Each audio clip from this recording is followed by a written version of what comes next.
श्री राम समर्थ। नवंबर 22। भगवान बहुत ममतालु है। तुम बहुत परिश्रम करके यहाँ आते हो। कितनी झंझटें, कितनी तकलीफें तुम्हें भोगनी पड़ती हैं, और फिर यहाँ आने पर भी क्या कम दुर्दशा होती है। लेकिन क्या यह हमारी समझ में आता है कि हम यहाँ क्यों आते हैं, हमें क्या चाहिए? क्या सचमुच ही हमें भगवान चाहिए? हम प्रायः इसका विचार ही नहीं करते।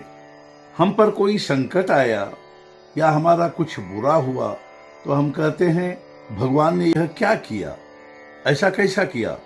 किंतु यह कहने जैसा कोई पाप नहीं है।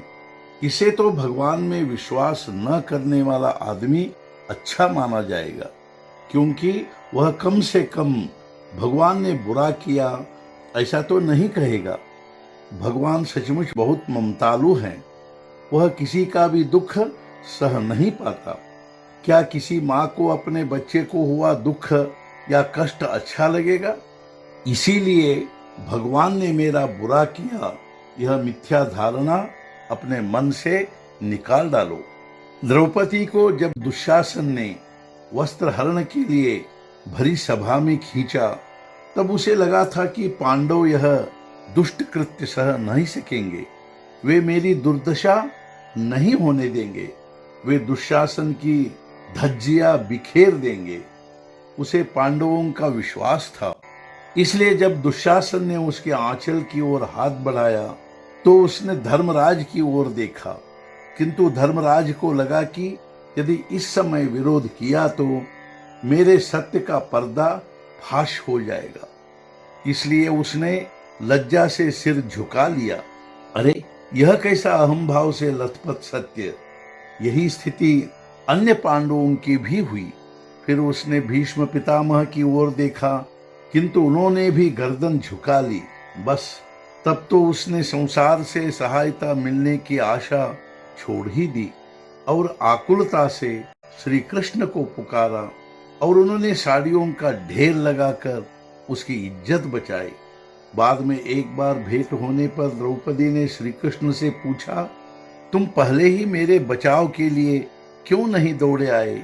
जब वह दुष्ट मेरी गूंथी हुई चोटी अर्थात वेणी पकड़कर खींच रहा था, तभी क्यों नहीं दौड़कर आए? तब श्री कृष्ण बोले, उसमें मेरा क्या दोष था?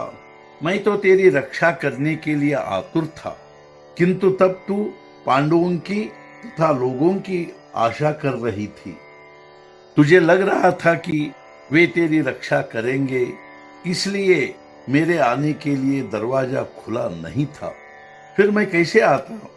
हाँ, तूने संसार की आशा छोड़ दी और मुझे आकुल होकर बुलाया, तब मैं तेरी सहायता के लिए दौड़कर आया। संसार की आशा और आसक्ति छोड़े बिना भगवान तक हमारी आंख कैसे पहुंचेगी? जिस वस्तु से हमें प्रेम होता है उसी की हमें आवश्यकता लगती है। क्या हमें भगवान की आवश्यकता लगी है? भगवान से प्रेम होने के लिए हमें उसके अखंड सहवास में रहने की अत्यावश्यकता है। यह सहवास यदि किसी से प्राप्त हो सकता है तो वह केवल उनके नामस्मरण से ही। मेरा यही कहना है कि भगवान का नामस्मरण कर उनका प्रेम प्राप्त करे। आज का मुख्य विचार, सभी बातों को भूलकर यदि हम भगवान को मनाएं तो वे कृपा करते हैं। सद्गुरुनाथ महाराज की जय। जय जय रघुवीर समर्थ।